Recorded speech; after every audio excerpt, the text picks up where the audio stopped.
విశ్వాసంతో మన దేశ ప్రజాస్వామ్య సంప్రదాయాలను స్వేచ్ఛాయుత నిష్పక్షపాత ప్రశాంత ఎన్నికల ప్రభావాన్ని నిలబెడతామని మతం, జాతి, కులం, వర్గం, భాష లేదా ఎటువంటి ఒత్తిడులకు ప్రభావితం కాకుండా ప్రతి ఎన్నికలో నిర్భయంగా ఓటు చేస్తామని ఇందు మూలంగా ప్రతిజ్ఞ చేస్తున్నాము.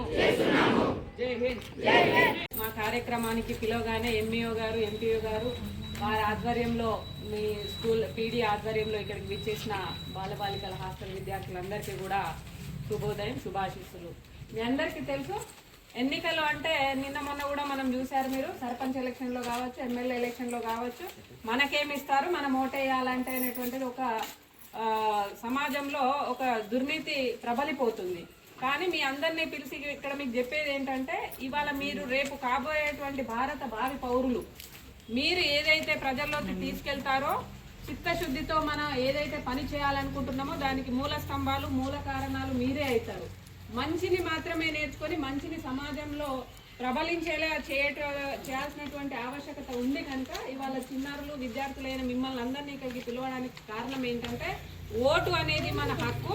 ఓటును పారదర్శకంగా వాడుకోవాలి, అంతే తప్ప అమ్ముకోవద్దు అనేటువంటిది ఒకటి మనం చెప్పదలుచుకున్నాం. 16వ జాతీయ ఓటర్ల దినోత్సవం సందర్భంగా మన ఎన్నికల కమిషన్ ఇవాళ మనం ప్రతి జనవరి 25వ తారీఖు నాడు జాతీయ ఓటర్ల దినోత్సవం నిర్వహించడం జరుగుతుంది. దానిలో భాగంగా మనకు ఈసారి ఆప్షన్ ఏంటంటే, ఐఎమ్ ఇండియన్ మై ఓట్ అనే దాని మీద, మై ఇండియా మై ఓట్ అనేటువంటిది ఈసారి ఆప్షన్గా మనం ప్రజల్లోకి తీసుకెళ్లాల్సినటువంటి అవసరం ఉంది. దయచేసి చిన్నారులు మీరందరూ కూడా మీ ఇంట్లో వాళ్ళకైనా, మీ చుట్టుపక్కల వాళ్ళ డబ్బులు ఇచ్చి ఓటేసినట్లయితే రేపు మనల్ని ప్రజాప్రతినిధులు కానీ, మనకు పనిచేసే వాళ్ళని కానీ ఎవరిని కూడా ఏమి అడగలేని పరిస్థితిలో ఉంటుంది. కనుక దయచేసి ప్రజాస్వామ్యబద్ధంలో మనం ఓటు హక్కు వినియోగించుకుందాం అనేటువంటిది భావి భారత పౌరులుగా మీరు మీ మనసులో నిలుపుకోండి. రాబోయే తరాల్లో మీరు దీన్ని చిత్తశుద్ధితో అమలు చేసే విధంగా ముందుకు సాగాలని నేను కోరుకుంటూ